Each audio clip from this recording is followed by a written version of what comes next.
साधु संग जो है ये जो दुर्लभ है और अगम्य है।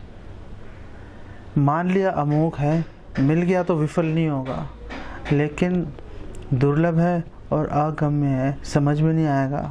पहली बात है कि दुर्लभ है और मिलने पर भी समझ नहीं आता। तो कैसे ये संग मिल जाएगा, कैसे संग मिलने पर ये शुद्ध भक्त को समझ पाएंगे? तो नारद जी कह रहे हैं ये सिर्फ भगवान की कृपा से ही प्राप्त होगा।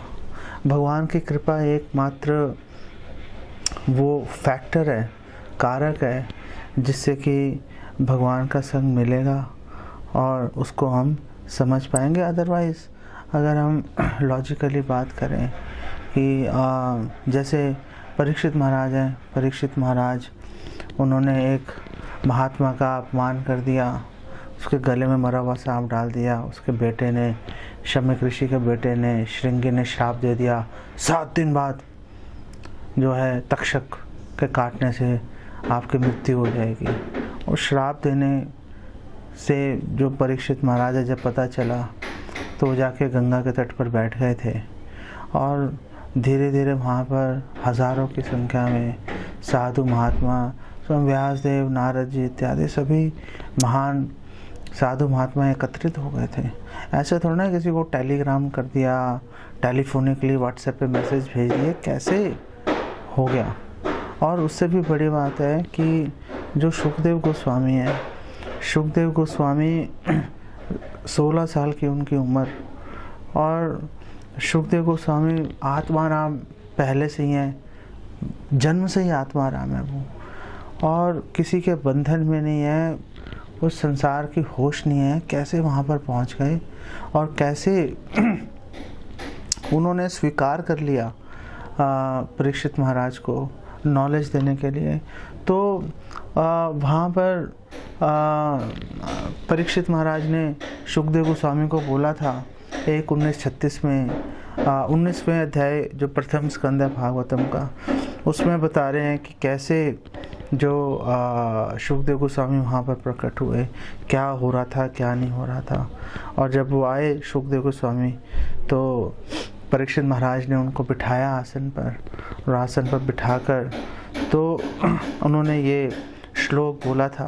पहले तो 35वें श्लोक में उन्होंने 1935 में परीक्षित महाराज ने बोला कि भगवान का मुझ पर बहुत अनुग्रह है कि मैं पांडवों के परिवार में मेरा जन्म भगवान ने दिया, जो कि भगवान के बहुत ही शुद्ध भक्त हैं और भगवान से उनका गहरा संबंध है। अब 36वें जो श्लोक है, तो 35वां श्लोक क्यों मैंने बोला, क्योंकि ये बहुत महत्वपूर्ण बात जो उन्होंने बोली। अब सुखदेव गोस्वामी को उन्होंने ये बात क्यों बोली कि मैं बहुत भाग्यवान हूँ कि पांडवों के घर में मेरा जन्म हुआ, 36वें श्लोक को ग्लोरीफाई करने के लिए।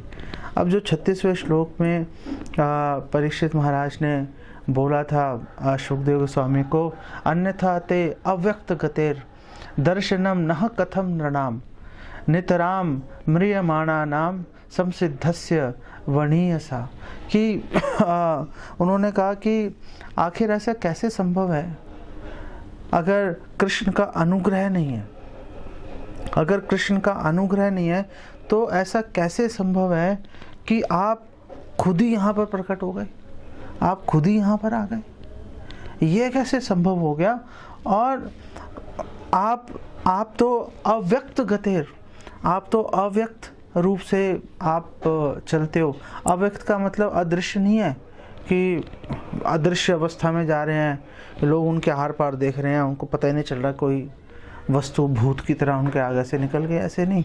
अव्यक्त गतेर मतलब कि उनको देख, पश्यन्नपि न पश्यति, देख लिया लेकिन महिमा समझ नहीं पाते लोग। जैसे जब सुखदेव गोस्वामी आए थे तो उनके पीछे बहुत सारे बच्चे और बहुत सारे स्त्रियां उनके पीछे चल रही थी, बहुत ही सुंदर, अत्यंत सुंदर, और एकदम दिगंबर अवस्था में थे, नग्नावस्था में थे, कोई संसार की होश नहीं है उनको। और जब तो ये बच्चे और स्त्रियां उनके पीछे क्यों चल रहे थे? उनके रूप से मुग्ध होकर।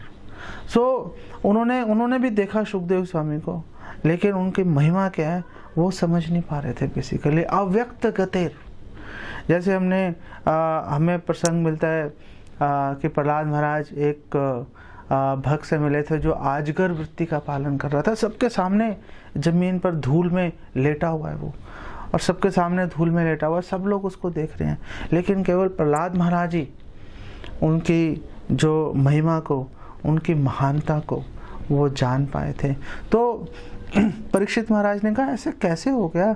अव्यक्त गतिर, आप मतलब कोई आपकी महिमा को जान नहीं पाता, आप स्वेच्छा से आप कैसे यहाँ पर प्रकट हो गए? अगर कृष्ण का अनुग्रह नहीं है, आप जो म्रियमाणा नाम, जो मरने के निकट है, आप तो उनको दिखते ही नहीं। जो मरने के निकट है आप उनको दिखते ही नहीं हो। इसका मतलब क्या है? मरने के निकट का मतलब क्या है कि जो व्यक्ति भोग में लगा हुआ है, संसार चक्र में जो फंसा हुआ है, हर जीव मरने के निकट है। हर जीव, जातस्य ही ध्रुवो मृत्युर ध्रुवम जन्म मृतस्य च, हर जीव मृत्यु के निकट है। लेकिन जो एक वैष्णव है, एक डिवोटी है, वो अमृत तक अमरता की ओर अग्रसर है। वो अब मृत्यु की ओर, एक बार उसको ये शरीर छोड़ना पड़ेगा। भगवान चाहेंगे तो वो भी छोड़ने की आवश्यकता नहीं है, जैसे ध्रुव महाराज के केस में हुआ था।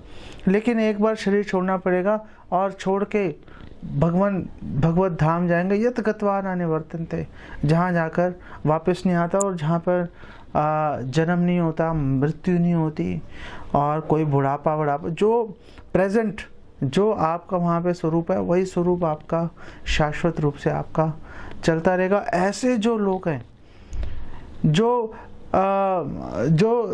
म्रियमाणा नाम नहीं है, जो मृत्यु के सन्निकट नहीं है, ऐसे लोगों को सुखदेव गोस्वामी का दर्शन नहीं होता।